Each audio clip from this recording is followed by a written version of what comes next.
Pues buenas tardes a todos, bienvenidos para esta tarde de conversación aquí con Sergio Ramírez, una personalidad que dispensa presentaciones largas.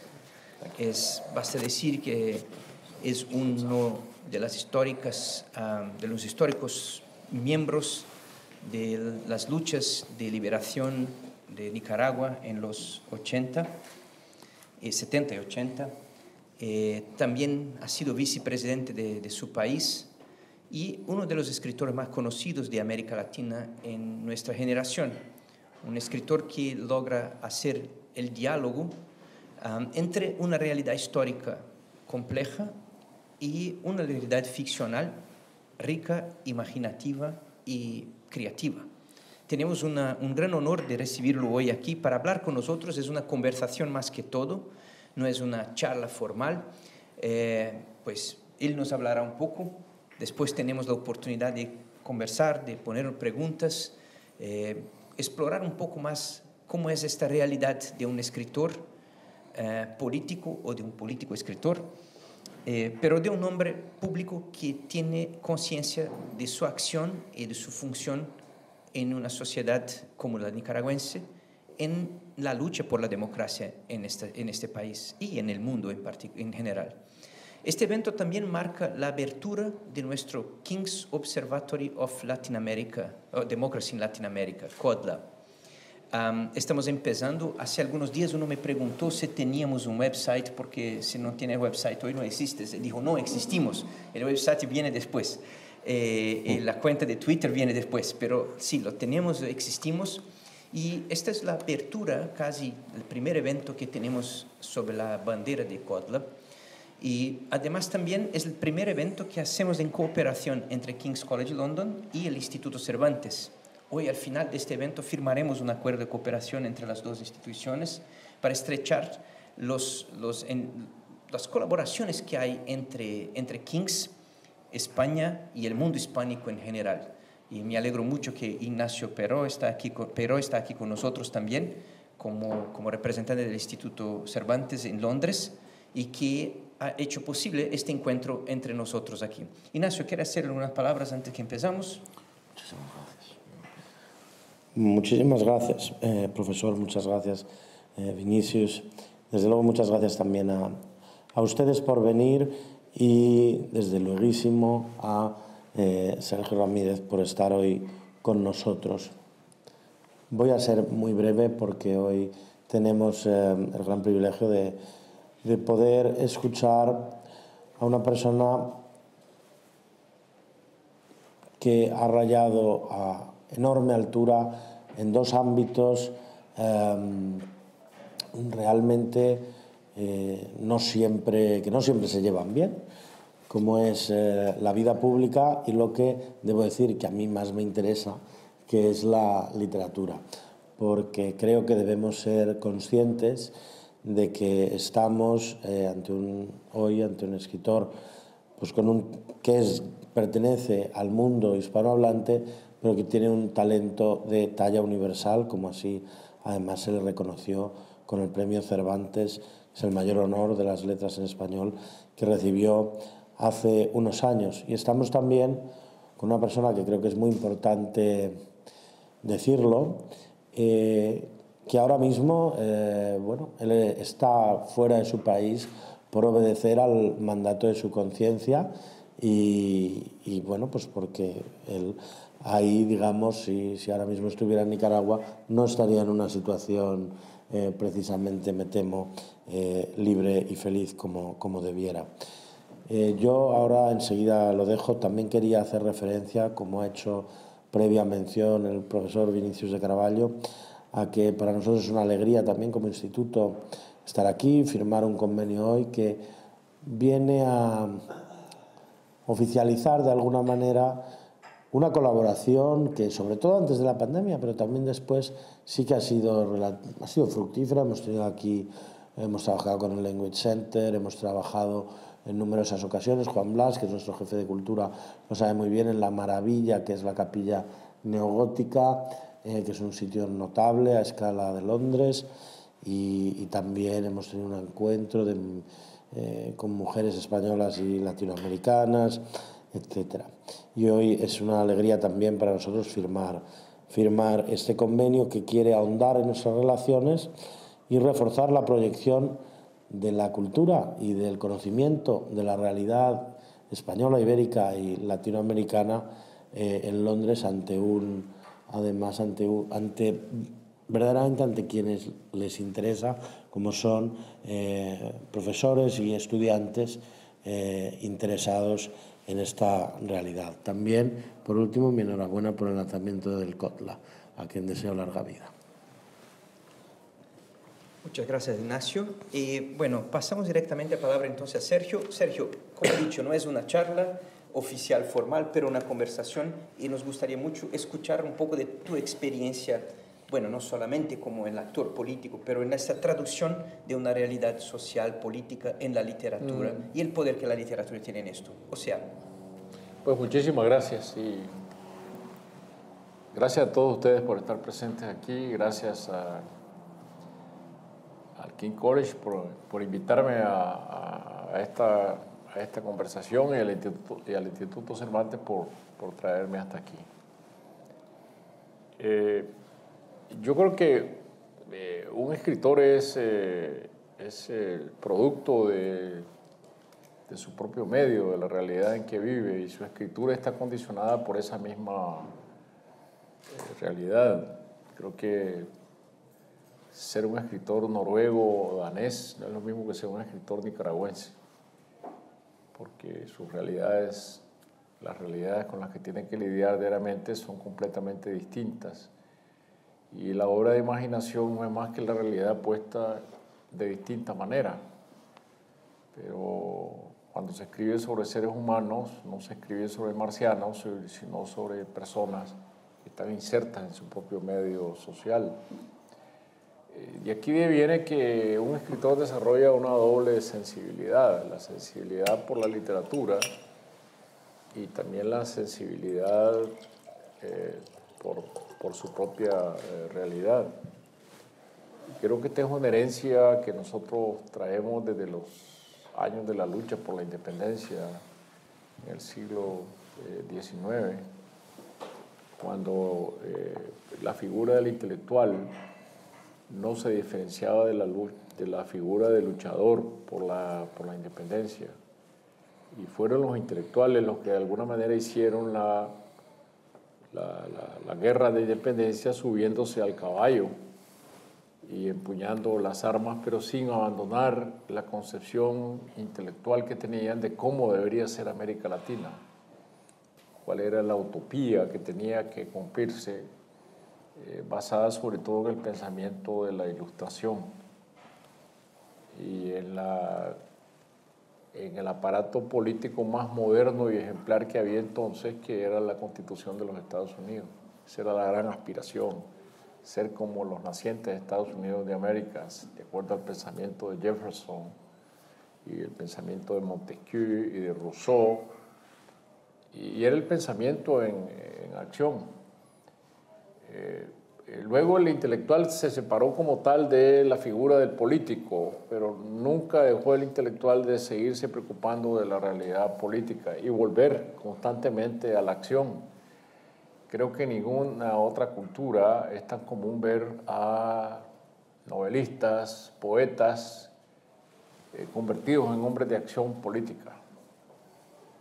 Basta citar el ejemplo de José Martí, por ejemplo, ¿no? Que José Martí, un gran escritor, transformador de la lengua, de los capitanes de la escuela modernista literaria, que si vemos bien la figura de Martí, nunca estuvo bien preparado para la lucha militar, porque no era esa propiamente su vocación.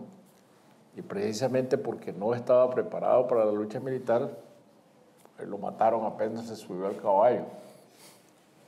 Pero él creía que si no subía al caballo, no cumplía la misión para la cual estaba destinado, que era liberar a Cuba del régimen colonial español.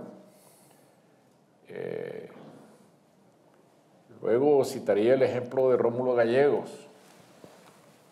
autor de una novela emblemática en la primera mitad del siglo XX en América Latina, Doña Bárbara. Yo muchas veces pienso que a Rómulo Gallegos lo eligieron presidente por el prestigio de haber escrito Doña Bárbara, como si a Gabriel García Márquez lo hubieran electo presidente de Colombia por haber escrito 100 años de soledad. Hay que imaginarse qué clase de presidente hubiera sido en un país de una realidad tan mágica como Colombia. Pero cuando Rubén Darío regresó a Nicaragua en triunfo, como se decía entonces, nimbado de gloria, ¿no? En 1907 hubo quien le ofreció la candidatura presidencial, porque se suponía que un hombre de tanto prestigio también podía ser presidente de Nicaragua. Un gran escritor también tenía entre sus habilidades la de dirigir un país. Ese es un error gravísimo. Y entonces, un maestro mío en la universidad solía decir que hubiera hecho el pobre Rubén Darío, el pobre cisne entre tantos gavilanes. Y es lo que le pasó a Mario Vargas Llosa, ¿no? Que intentó ser presidente de Perú, no, con bastante éxito, y fue derrotado por alguien que parece un personaje suyo, que es Fujimori, ¿no? Esa es la historia, ¿no? Bueno, me faltaría mencionar a don Juan Bosch, gran cuentista latinoamericano, de los grandes cuentistas, maestro del cuento, presidente de la República Dominicana. ¿Por cuánto tiempo? 9 meses. ¿Qué es lo que duró también Rómulo Gallegos como presidente de Venezuela? 9 meses. Esto parece ser una coincidencia muy emblemática, ¿no? 9 meses. Derrotados por Rómulo Gallegos por los militares que le dieron un golpe de Estado, y don Juan Bosch por los militares que seguían siendo los militares del dictador Trujillo, ya sin Trujillo, mientras que don Juan Bosch, cuando llegó al poder, quería construir en la República Dominicana un país como Suecia, con una socialdemocracia como la de Suecia. Esta es la historia, ¿no?, del empeño de los intelectuales latinoamericanos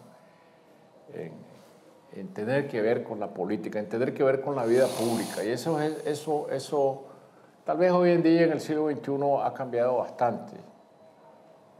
Pero en las novelas no deja de haber preocupación siempre en las obras de ficción del escritor por la realidad que lo rodea. Les recomiendo mucho un libro, si acaso no ha llegado a sus manos, que se llama El delirio americano, de Carlos Granes, que está recién publicado por la editorial Debate. Es un examen muy profundo de todo esto que yo les estoy hablando, pero desde el punto de vista de cómo los escritores en las vanguardias literarias han ido dictando siempre la pauta política y han terminado siendo víctimas de los políticos. Desde el gran libro que define la acción política desde el punto de vista filosófico, digamos, literario, que es Ariel, de José Enrique Rodó, hasta alguien al cual Granes no le da tanta importancia en su libro, pero sí yo agrego con igual importancia, que es el Facundo de Sarmiento. Son los libros fundadores de esto que veamos la presencia del intelectual en la definición del sueño político, el delirio político, como bien dice Granes, de América Latina. Para empezar, creo que... Pues ya nos he dado mucho alimento para pensar aquí, muchas cosas que nos provoca, ¿no? Hablase de Vargas Llosa, que estuvo con nosotros en King's cuando empezaba su carrera, y es un escritor también que tiene esta trayectoria de un actor político fuerte, como es mencionado, Su hijo escribió un libro después de la campaña electoral, ¿no? Creo que es El Diablo en campaña. Y al final decía que su padre volvió a otro campo de batalla que era de la literatura. Dejó la campaña para una otra campaña y que su hijo dice que estaba feliz que el padre volvía a esta función porque era allá en la literatura donde encontraba sus fuerzas más grandes para hacer frente a los desmandos o los desvíos democráticos de su país. Pues, para ti, ¿cómo es? Perdona si tú te voy a... No, por favor. No, por favor. ¿Cómo es esto de... ¿Dónde está la lucha? ¿Está en la acción política? ¿Cómo has participado activamente? ¿La literatura se puede separar una de otra? O sea, ¿dónde te sientes más un combatente? Bueno, yo creo que una gran cosa fue que Mario Vargas Llosa hubiera sido derrotado en las elecciones, ¿no? Una gran cosa para la literatura. A mí me parece que una presidencia, siendo los profetas del pasado generalmente se equivocan, pero yo creo que una presidencia de Mario Vargas Llosa hubiera sido desastrosa en el sentido de que para un hombre de una concepción como la de Vargas Llosa, Perú es un país ingobernable. Es decir, es otro tema completamente diferente, ¿no? Pero yo creo que ahí sí Vargas Llosa se hubiera visto el cisne entre gavilanes. Porque no era un gavilán, no es un gavilán, él es un pensador. Y para gobernar un país como Perú se necesita mucha malicia, se necesita mucha falta de escrúpulos. Y sin malicia y sin falta de escrúpulos nadie puede sobrevivir en América Latina en el poder. Se necesita una inteligencia para eso, ¿no? Pero bueno, eso es aparte. Yo solo lo que quiero decir es que el poder y la literatura son absolutamente incompatibles. Y mi presencia en la política solo se explica, o busco yo cómo explicármela a estas alturas de mi vida, porque se trataba de una revolución, se trataba de una intención de cambio muy profundo en un país pobre, atrasado, dominado por una dictadura que estaba ahí clamando por un cambio. Y yo, desde mi perspectiva intelectual, pues yo me sentí en ese momento obligado a ser parte de ese cambio.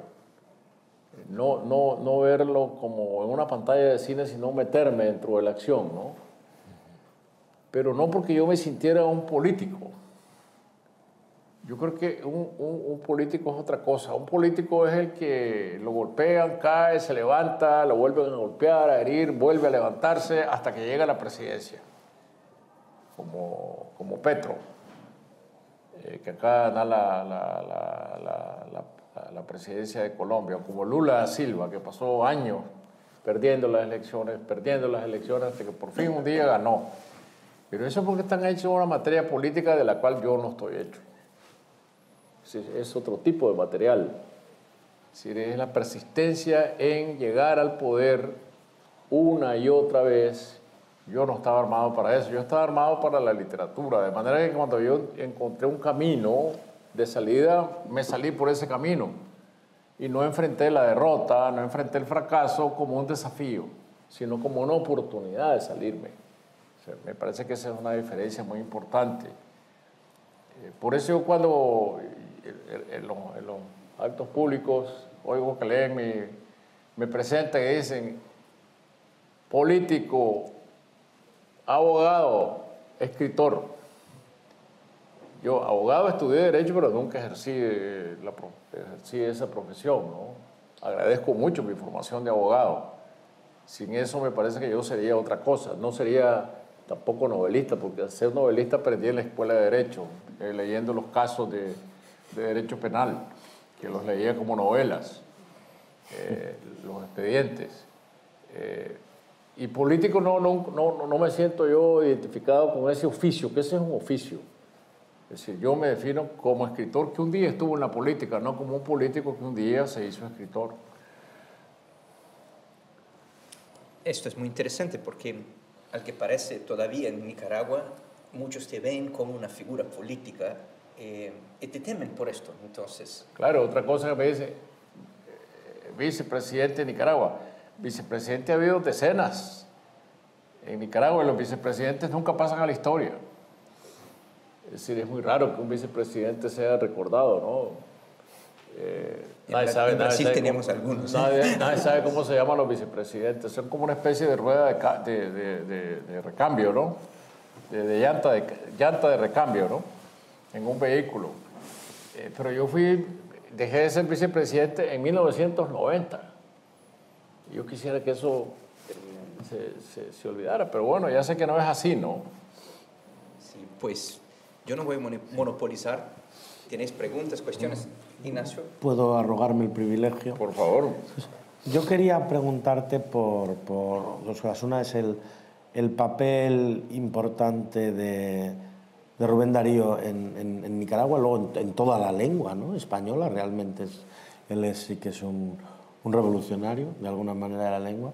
Si eso a ti te marcó algo, o, en fin, hablarnos un poco teniendo en cuenta que además Rubén Darío debe ser eso, de los pocos poetas que figuran en una constitución, y que nos hables un poco de tu despertar al mundo literario, ¿no?, también puramente. Bueno, en un país tan pequeño como Nicaragua, cuando yo era niño en Nicaragua éramos 4 millones de habitantes, ahora son 6, 7, ¿no? Yo creo que es un barrio de Londres, Nicaragua, ¿no? De Río. Sí. Entonces, uno de los primeros nombres que uno escucha con constancia es el de Rubén Darío. Es decir, Rubén Darío estaba en los billetes de 500 córdobas, que era el billete, el segundo en más importancia. El primero era de 1000 córdobas, en el cual estaba, por supuesto, Somoza.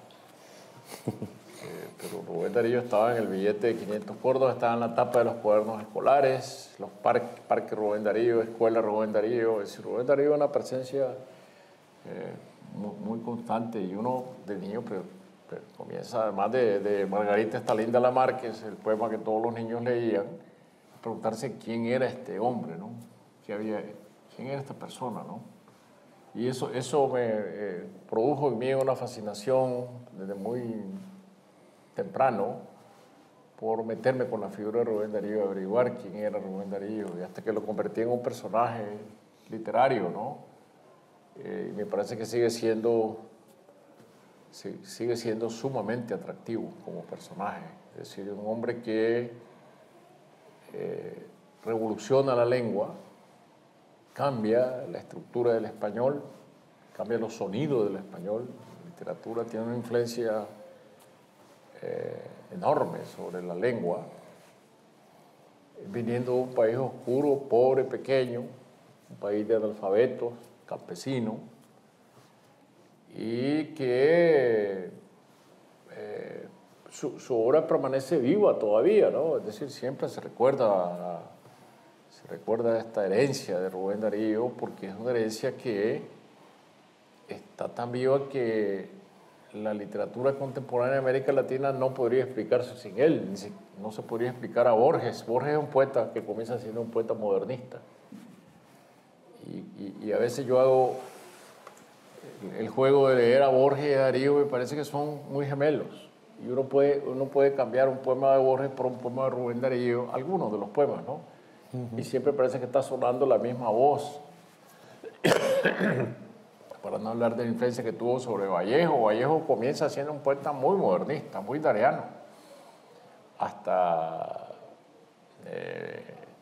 Octavio Paz, que reconoce la influencia de Rubén Darío, Neruda o García Lorca. Creo que uno de los homenajes más hermosos tributados a Darío es el discurso a la Limón que pronuncia en Buenos Aires, creo que en el 34, entre Pablo Neruda y García Lorca, que alternan las voces en elogio a Darío. Yo quería hacer también una última. Ya ha salido aquí el nombre, que es de Somoza, de los Somoza, la familia, dictadura.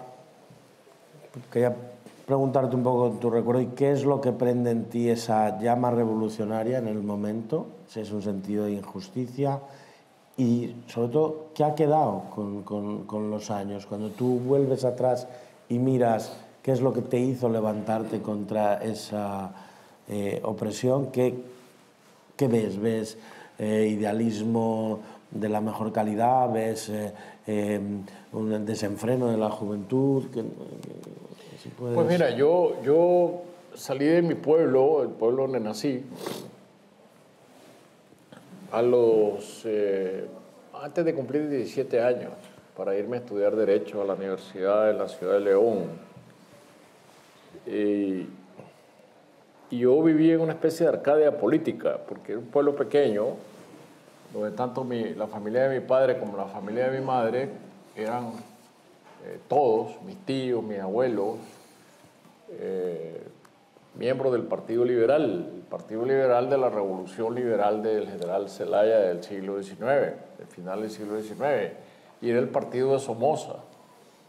De manera que para mí la presencia de Somoza en el poder era natural, es decir, algo que no desencajaba en el orden natural de los hechos. Esta visión fue totalmente contradicha cuando yo llegué a León, porque en León, en las calles, estaba la oposición viva contra Somoza en manos de los estudiantes. Yo pronto estaba metido en la oposición contra Somoza, hasta que pocas semanas después de que yo llegué a León, el ejército de Somoza disparó contra una manifestación de estudiantes en la que yo estaba y mataron a 4 de mis compañeros, 2 de ellos compañeros de banca. Entonces, yo creo que para alguien que no ha cumplido 17 años, ver la muerte de frente es algo que marca definitivamente. Ver la muerte así, violenta, ¿no? Ir a la calle, estar en la calle entre el humo de las bombas lacrimógenas, ver a los soldados que están con los fusiles en ristre y de repente ver a mi compañero que está caído y tomarlo con la camisa, levantarlo, darle vuelta y darme cuenta que está muerto. Eso es algo que a esa edad es una placa grabada con ácido, ¿no? Y entonces yo definí mi posición ética, afectiva, política, digamos, en la vida en ese momento. Y por lo tanto, esa posición para mí no ha cambiado una pulgada. Ha cambiado el tiempo, pero no lo que yo aprendí en esa tarde, ¿no? De que mi lucha, mi compromiso con la injusticia, con la solidaridad, estaba allí vivo a partir de entonces. Perdón, Sergio, lo que acabas de describir, si lo hubiéramos transcrito, casi sería un capítulo de Tongolele no sabía bailar. Y hay uno de los capítulos que es exactamente la represión a estudiantes que están protestando en la universidad. Un capítulo muy fuerte que nos emociona a los lectores muchísimo, como nos emociona tu testimonio ahora. Es que Nicaragua volvió a los tiempos que describiste, es que hubo cambios en esta historia, es que es necesario otra vez una revolución. Sí, hemos vuelto a lo mismo, ¿no? Es decir, obviamente, ¿no? Y quizá multiplicado por 100, porque, bueno, una sola muerte es suficiente para clamar contra la injusticia, ¿no? Pero esa tarde mataron a cuatro compañeros míos. En abril, a partir de abril de 2018, Ortega mató más de 400. Entonces quiere decir que la situación es realmente peor.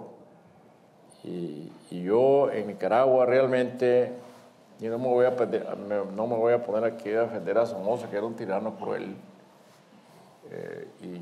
Y cuando le tocó defender el poder en los últimos años que luchamos contra él, se exacerbó su crueldad. Los jóvenes eran asesinados por el hecho de ser jóvenes. Las patrullas de policía detenían a los jóvenes en las calles, les examinaban las manos y si encontraban rastros de pólvora, esa era su sentencia de muerte. Los iban a tirar a los barrancos, los cadáveres. Es decir, en medio de una guerra, Somoza exacerbó su crueldad. Pero estos muchachos contra los cuales dispararon los paramilitares de Ortega estaban desarmados. Los guerrilleros sandinistas estaban armados, era una guerra. Y ahora se trataba de un asesinato por la espalda, matados con fuego de francotiradores sobre seguro, a 300, 500 metros de distancia con fusiles rusos de precisión. Me parece que la crueldad que yo veo hoy en día en Nicaragua es terrible. Y el sentimiento de venganza, la crueldad despiadada, inspirada en la venganza, en el resentimiento, eso yo realmente creo que es una exacerbación de la situación que vivimos durante la dictadura de Somoza. En la audiencia, sí, empezamos aquí, por favor. Si me permite empezar, bueno. Gracias. Yo estuve ahí en el Metrecentro de Managua el 18-19 de abril como investigadora social y, bueno, reempecé mi investigación en Berlín, una ciudad, si no me equivoco, usted conoce bien.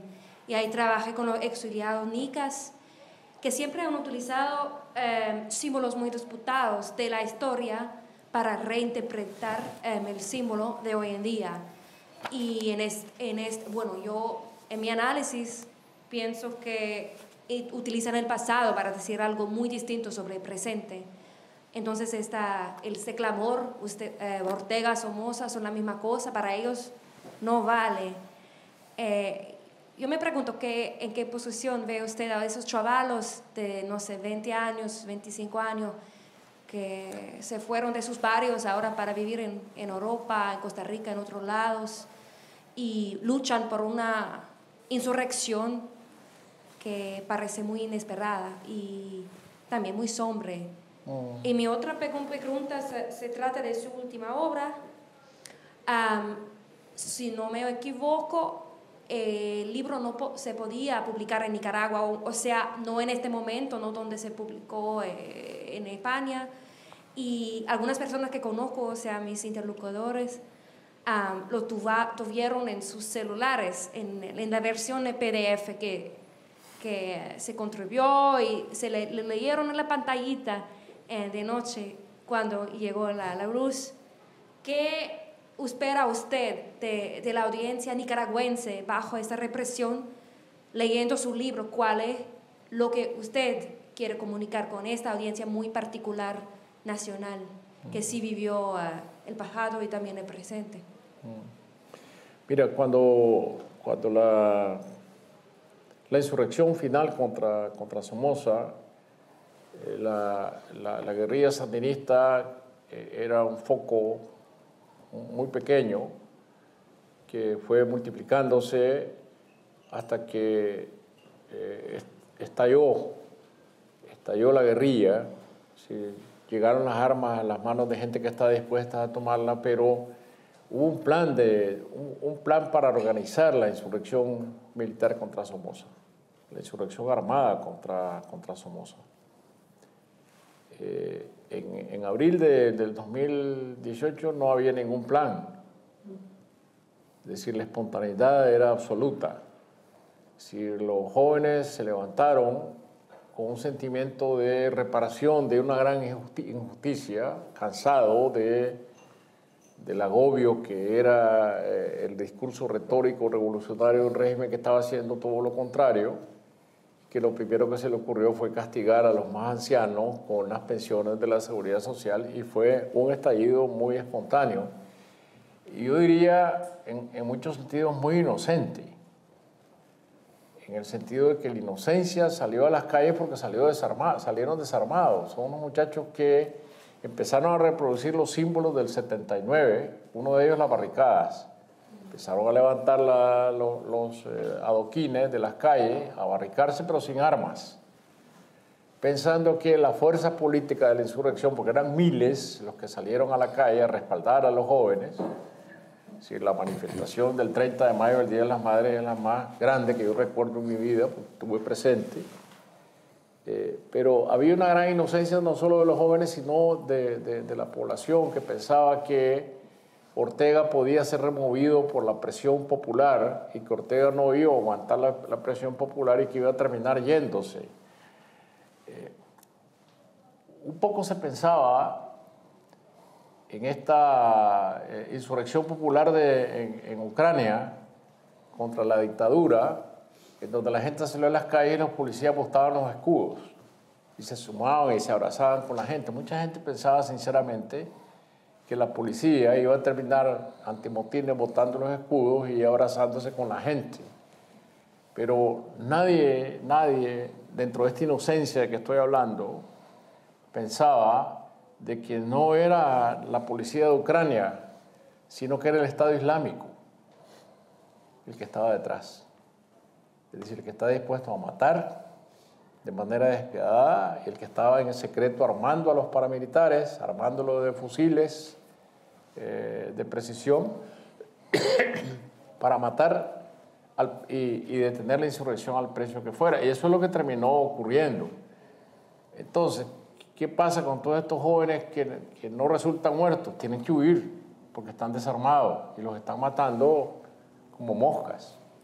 Y por eso que se desbordan las fronteras de jóvenes y por eso que están todos los jóvenes dispersos por todo el mundo, en Costa Rica, en México, en España, en muchísimos lugares. No creo que la solución sea decir a estos jóvenes, bueno, ahora que ya vieron la experiencia de lo que es enfrentarse desarmados a una tiranía, ahora vengan y ármense. Y ahora sí luchen con las armas en la mano. Eso yo no sería parte de eso nunca. Porque yo vengo de la experiencia de 1979. Derrocar a la dictadura de Somoza costó la vida de más de 20,000 jóvenes. Luchar contra la Contra en los 80 costó la vida de 50,000 nicaragüenses de los dos lados.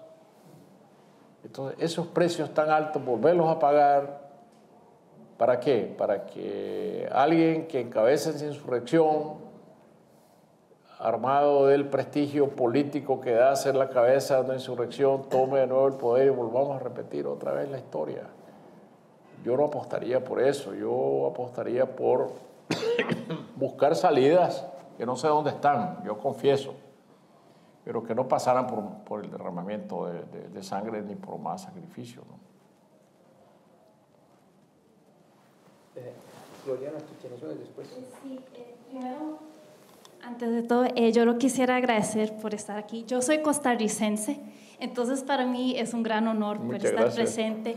Y debería contar que Margarita Linda está al mar, es uno de los libros que leemos en la secundaria, entonces realmente para mí estoy muy emocionada. Gracias. Y bueno, como usted sabe, en Costa Rica siempre tenemos el tema con Nicaragua muy presente, hay muchos nicaragüenses en Costa Rica.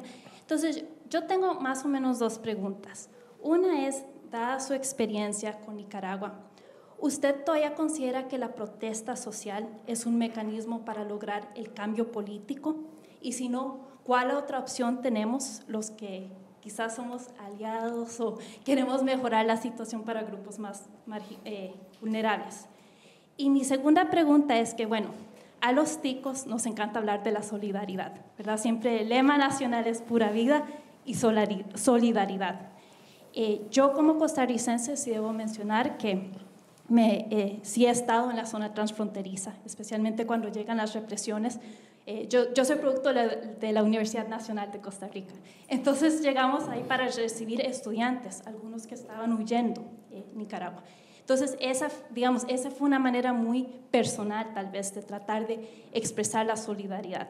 Pero ya a un nivel más macro, ¿qué implica la solidaridad hoy día a nivel regional y a nivel internacional? Gracias.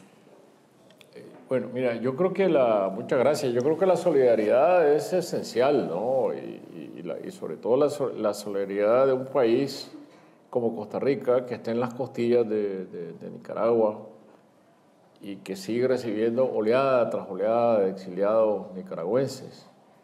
y cada vez más por razones políticas que por razones sociales y económicas como antes, ¿no?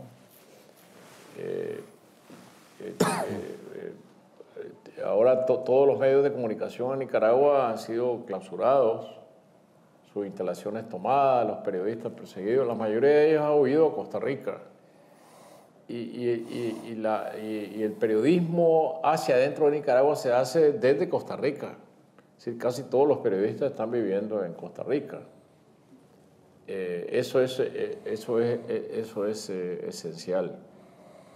Y es esencial que la sociedad costarricense es una sociedad abierta a la solidaridad con los exiliados nicaragüenses, que es un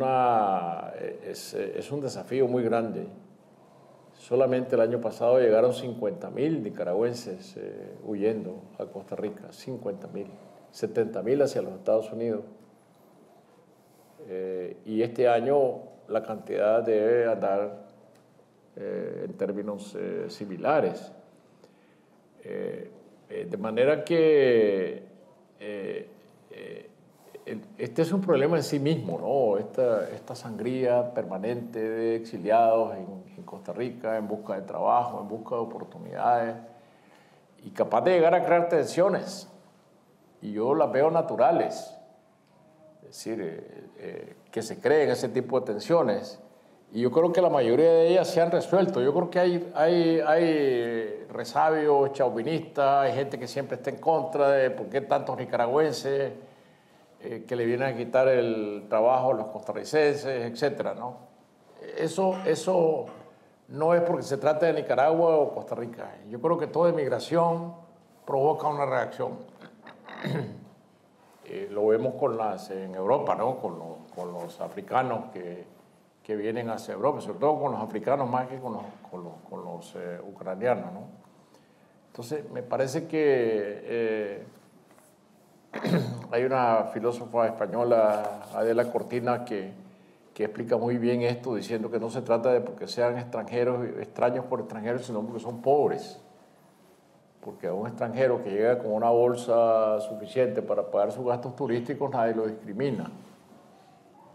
Entonces es un asunto de otro tipo, pues, de pobreza contra otra cosa, ¿no? Pero yo creo que hasta ahora la solidaridad en Costa Rica ha sido esencial para un fenómeno que va a seguir creciendo, porque mientras en Nicaragua, y aquí voy a la segunda parte de la pregunta, el sustento del poder sea solamente la represión, se va a seguirse generando una crisis permanente y esa crisis necesariamente va a volver a estallar, en algún momento va a volver a estallar. Es decir, un gobierno, por muy autoritario que sea, necesita de consensos mínimos. Y en Nicaragua se terminaron los consensos. Lo que existe es el aparato represivo vertical, paramilitares, policía, militares, matando gente, encarcelando gente, obligando a la gente a irse fuera de las fronteras. Y por lo tanto eso no puede durar para siempre.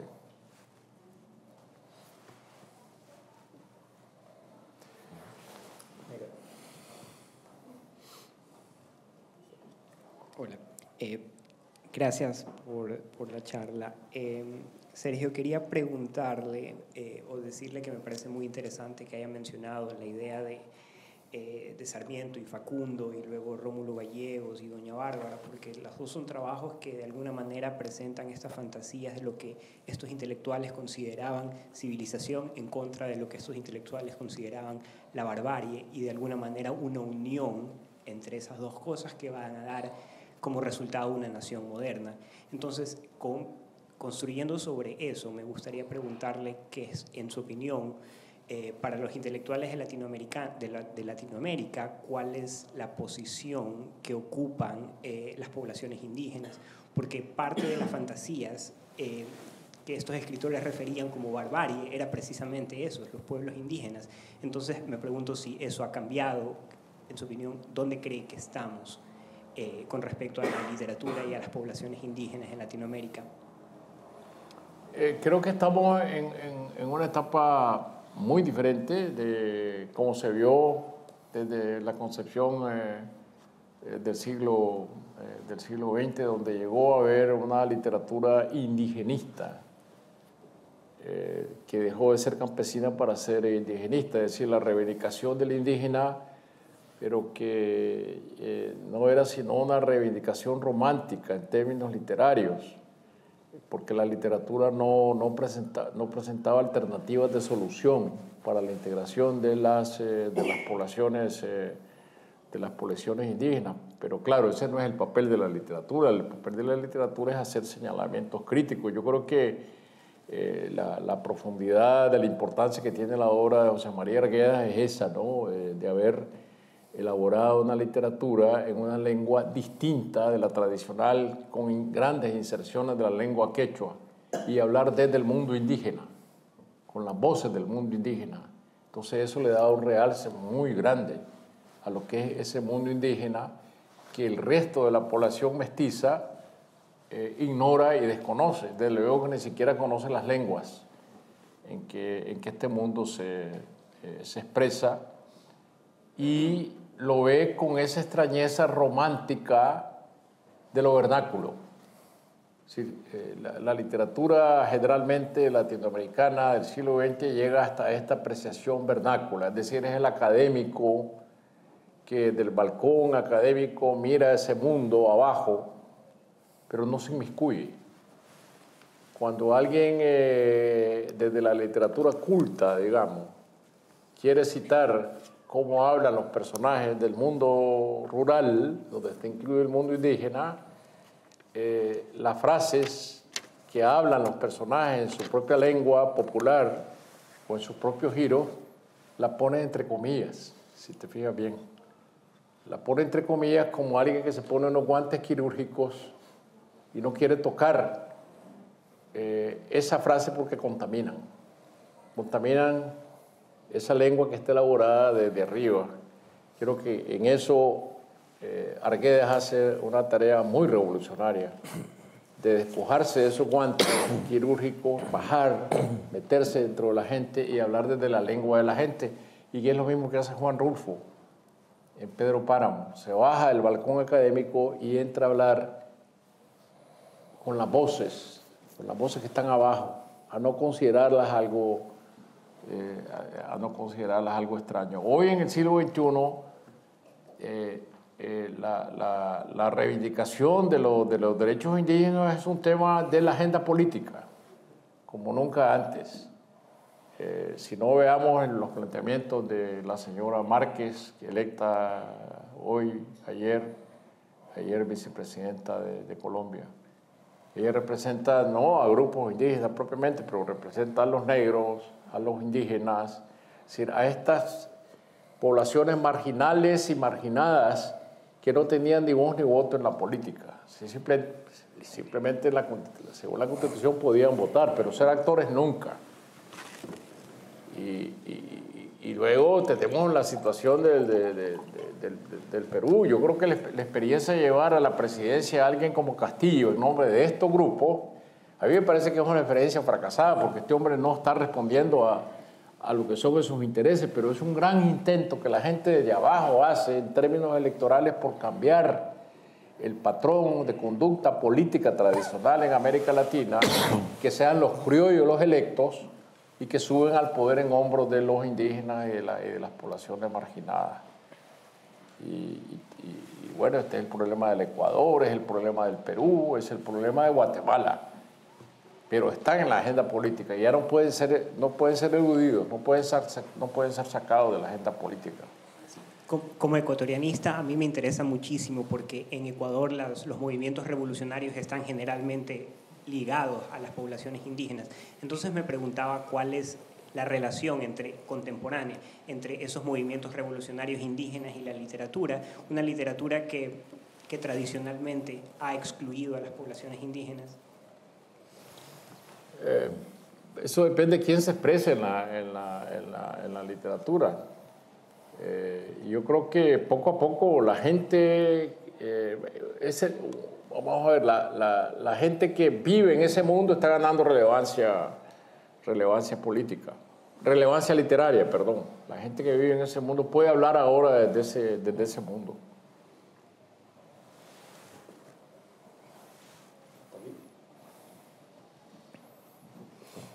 Doctor Ramírez, muchas gracias por su presentación.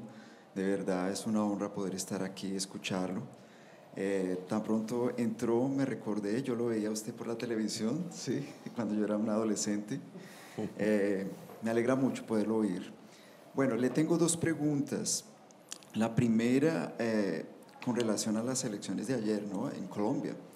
Bueno, yo soy colombiano y quería saber cuál es su punto de vista, porque es la primera vez que Colombia va a tener un gobierno de izquierda. Tal vez esto es muy significativo, en un país de América Latina, posicionamiento estratégico impresionante, pero mi pregunta va más en el sentido de que tradicionalmente las relaciones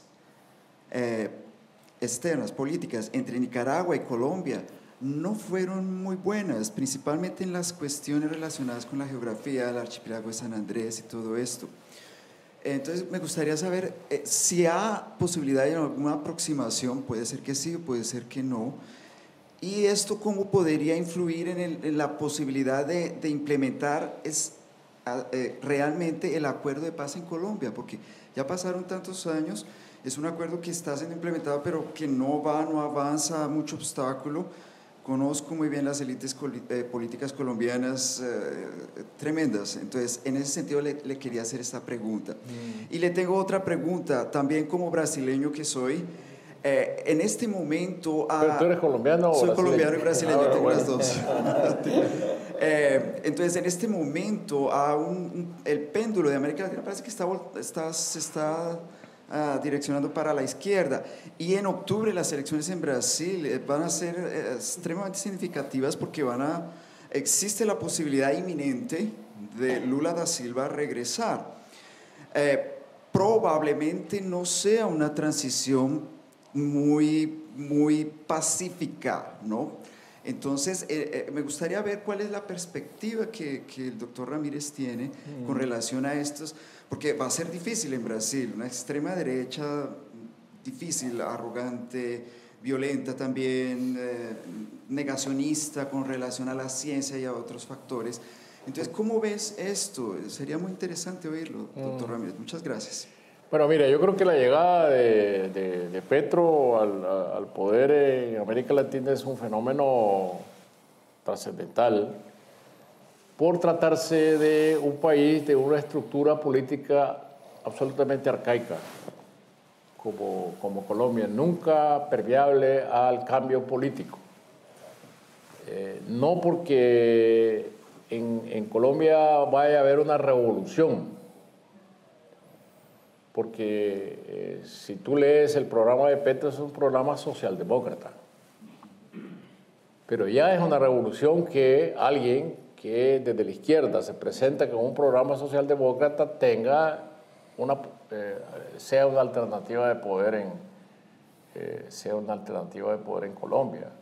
Si Petro no está proponiendo nada de lo que se podía haber sido posible en América Latina en los años 70. Es decir, grandes nacionalizaciones, expropiaciones de terratenientes, reforma agraria profunda, centralización del comercio exterior.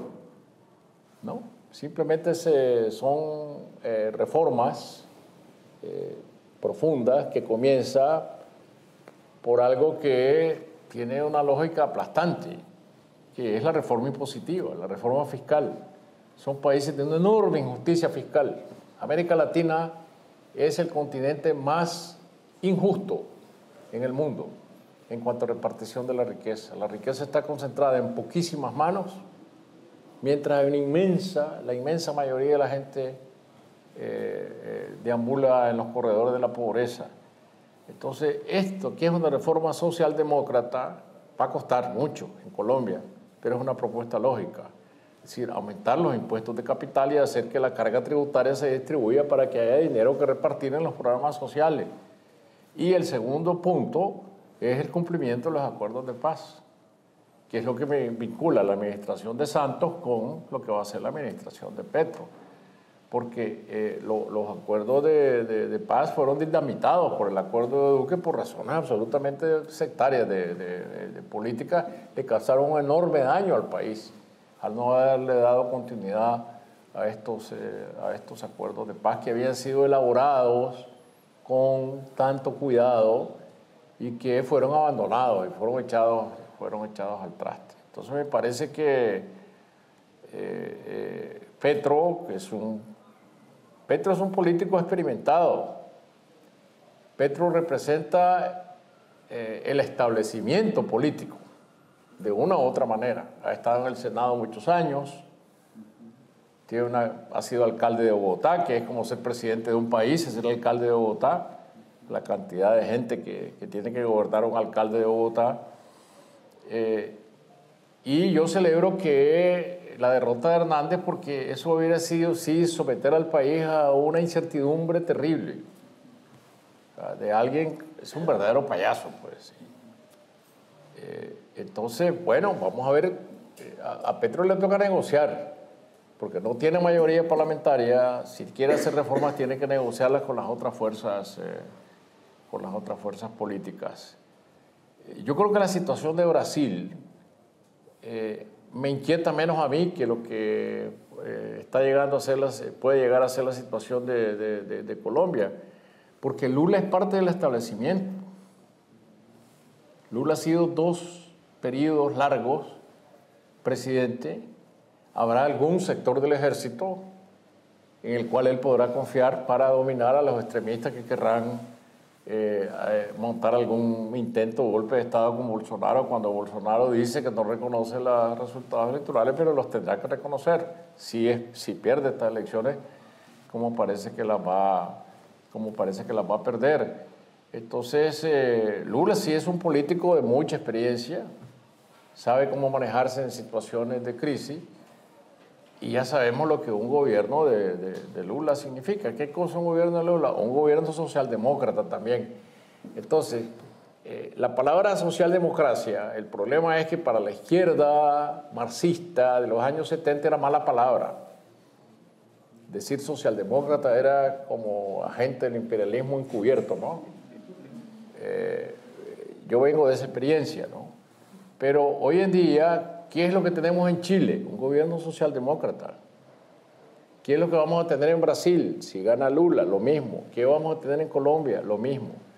¿Por qué? Porque son gobiernos que de la izquierda están inscritos dentro del sistema institucional de estos países, y cuando les toque perder van a aceptar su derrota y van a aceptar que en una democracia liberal la alternancia es esencial, y que va a gobernar quien gane, sea la derecha o sea la izquierda. Y la derecha también tiene que ser educada en que la izquierda va a llegar a oportunidades en que también va a gobernar igual que la derecha, hasta que el sistema político logre estabilizarse en estos tiempos. Esto es incompatible, sin embargo, con sistemas como el de Nicaragua o el de Venezuela, porque son sistemas que renuncian a inscribirse dentro de este sistema de alternabilidad y quieren quedarse en el poder para siempre, en base a viejas teorías revolucionarias que no funcionan, pero porque solamente son ambiciones de poder, de enriquecimiento y de corrupción. Es decir, lo que gobierna Venezuela es una mafia ligada a muchos intereses oscuros del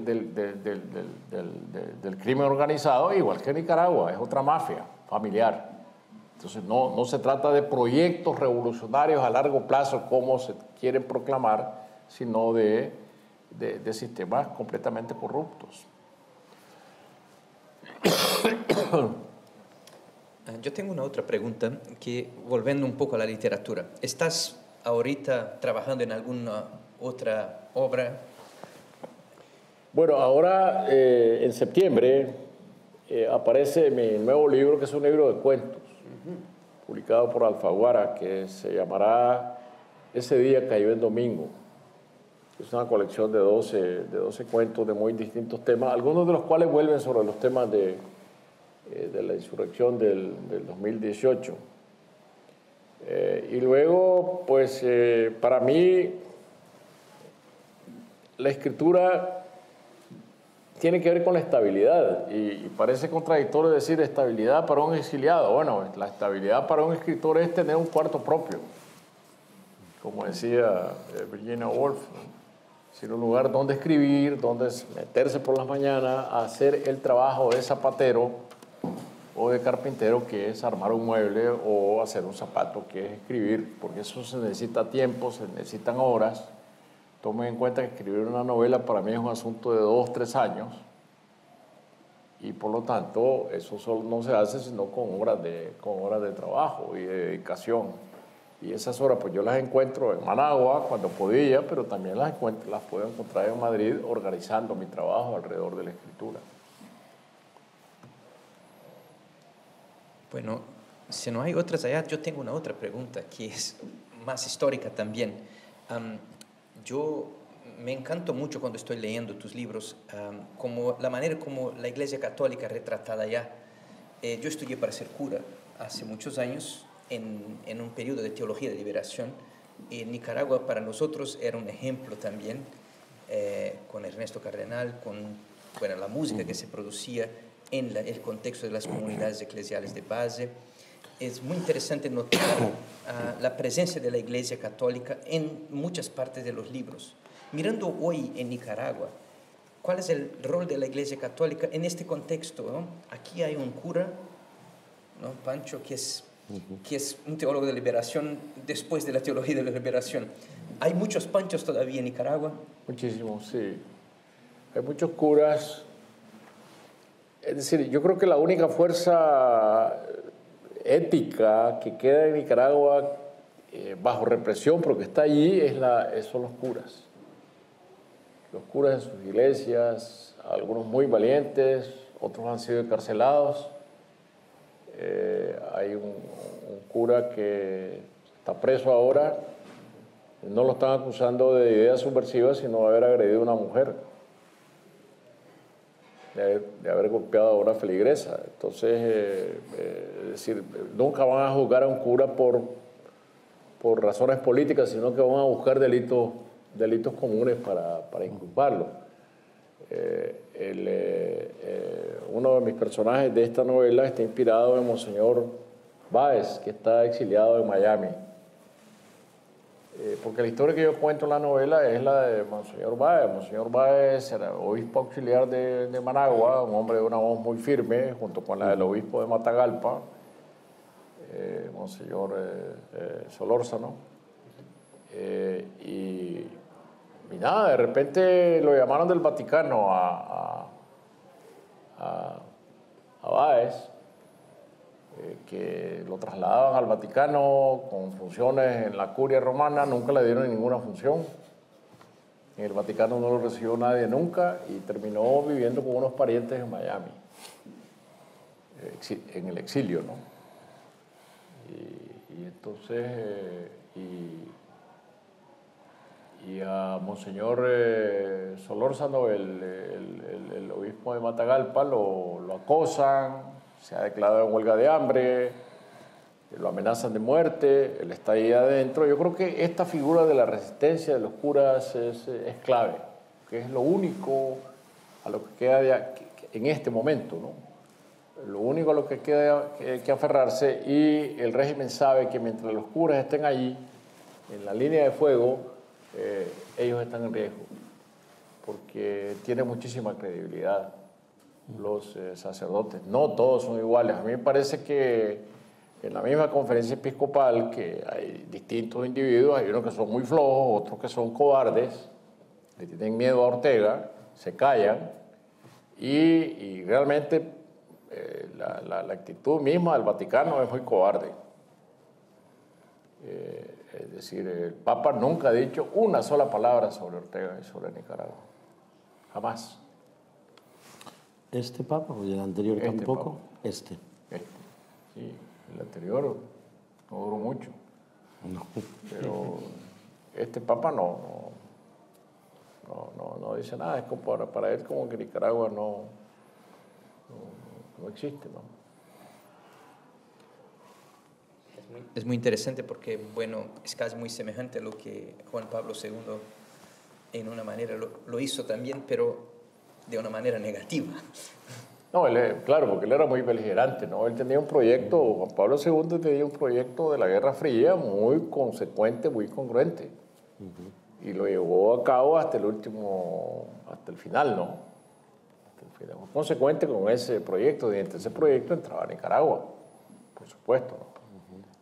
Pero este Papa no veo que tenga ningún proyecto de ese tipo en ningún sentido político, ¿no?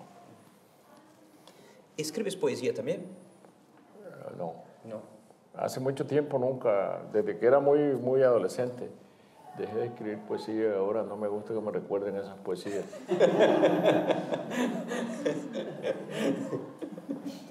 ¿Hay más preguntas? No, digo que me parece interesante que no le guste escribir poesía pese a la influencia de Rubén Darío, ¿no? Precisamente por eso, ¿no? No, cuando yo llegué a la literatura, es que comencé a escribir poesía, que era lo natural, ¿no? Pero me di cuenta que lo mío era escribir relatos. Y yo me di cuenta que lo que yo quería era contar historias. Y que tenía esa necesidad de contar historias y que había poetas, había muchos, suficientes en el país, ¿no? Y por lo tanto, narradores yo encontraba que hacían falta. Y bueno, me decanté por la narrativa, pero uno nunca deja de ser poeta escribiendo prosa. Pues hay mucho de poesía en tu prosa también, así que ganamos un poeta y un prosador juntos en una sola persona, ¿no? ¿Alguna otra pregunta? Pues Sergio, antes de pasarnos a esta pequeña ceremonia también de firmar el acuerdo, tener a ti como testigo de esta colaboración. El padrino. También me gustaría pedir como finalización, si pudiera pensarnos en esta generación de que estamos escuchando hoy aquí en Londres, de latinoamericanos, latinoamericanistas, de jóvenes que están por toda parte, algunos en exilio también, estamos confrontándonos con esta realidad política que describiste. Pues, ¿si podrías darnos 3 consejos a esta generación mirando a un futuro de transformación? Yo creo que el primero es la fe en el futuro, ¿no? Y yo tengo mucha fe en el futuro a pesar de los golpes del destino, ¿no? Creo que mientras más golpes, más fe hay que tener.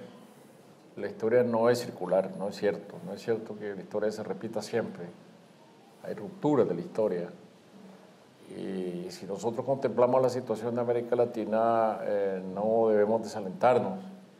Es mejor que la de hace medio siglo. Es mejor que cuando en América Latina, en los años 50, lo que había era un verdadero zoológico de gobernantes, ¿no? En el año 1956 yo conservo esa fotografía. Se reunió el presidente Eisenhower en Panamá con los presidentes de América Latina en una especie de repetición del Congreso Anfictiónico de Bolívar. Eso fue en julio, me parece, del año 1956. Y si tú ves esa foto, si ustedes ven esa foto, ¿quiénes rodean a Eisenhower? Que está ahí nada menos que con los hermanos Dulles. Están Batista de Cuba, Somoza de Nicaragua, Pérez Jiménez de Venezuela, Rojas Pinilla de Colombia, Getúlio Vargas de Brasil, Odría de Perú,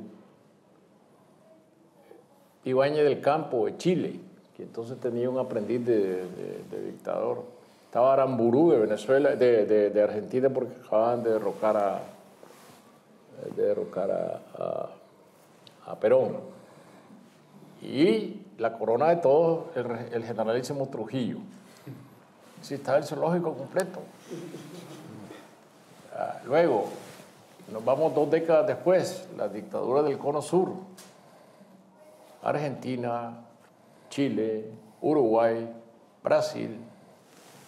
En lo que termina la revolución en el Perú de Alvarado, la derechización absoluta de la represión del último gobierno militar antes de que le devuelvan el poder a Belaúnde Terry. Entonces, hemos caminado, ¿no? Es decir, Venezuela, Nicaragua, son excepciones. Es decir, se está eligiendo. Ayer en Colombia la elección se decide por pocos votos. Inmediatamente el candidato derrotado y el presidente actual dicen, reconocemos al ganador. No hay ninguna discusión. Nadie está diciendo que hubo fraude electoral. Lo mismo va a pasar en Brasil. Lo mismo que pasó en Chile, ¿no? El candidato de extrema derecha dice, voy a cumplir con mi deber republicano de ir a visitar a Boric, que es el candidato ganador. Esos son progresos. Que las elecciones no resuelven aún el problema de la justicia social y de la repartición justa de la riqueza, eso es ciertísimo, pero eso es aparte. Eso será producto de la evolución de la democracia, pero no hay otro sistema distinto en el que podamos confiar. Porque si me van a decir que hay que derribar este tipo de democracia para volver al caudillismo iluminado de un partido o de un líder que lo va a resolver todo, y de ahí ya venimos, ya fracasó. Eso no tiene ningún sentido. Entonces, me parece que hay motivos para tener esperanzas. Muchas gracias. Bueno, terminamos con un saludo especial a Sergio, que está con nosotros, y también por tus palabras de esperanza en este día que marcamos también la fundación de este Observatorio de Democracia. Desde aquí, no solamente observarlo, pero actuar con este sentido de esperanza, de cambios y de progresos cada vez más grandes. Pues muchísimas gracias.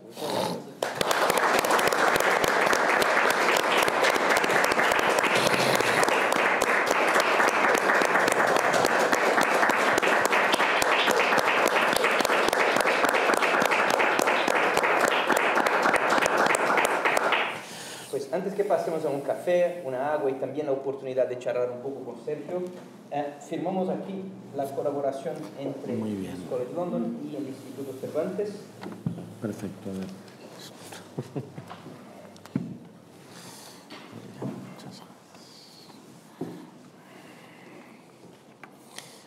El de Vinicius en España solemos firmar un poco cada hoja y luego al final. Sí. Lo mismo que lo hacemos ahí en Brasil.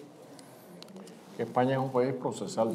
Totalmente, nos encanta. Nos faltan las estampas y los sellos de la bendición. Si no está por triplicado, no. Si no hay la bendición. Muy bien.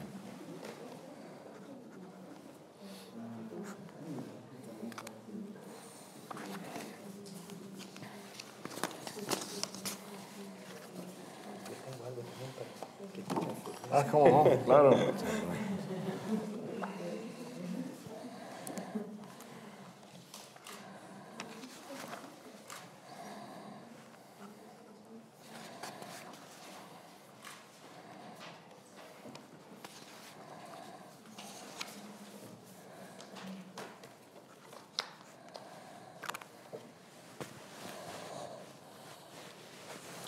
Bien, pues hacemos una foto con el padrino de honor que tenemos. Además, también. Hay padrinos de padrinos. Muchas gracias.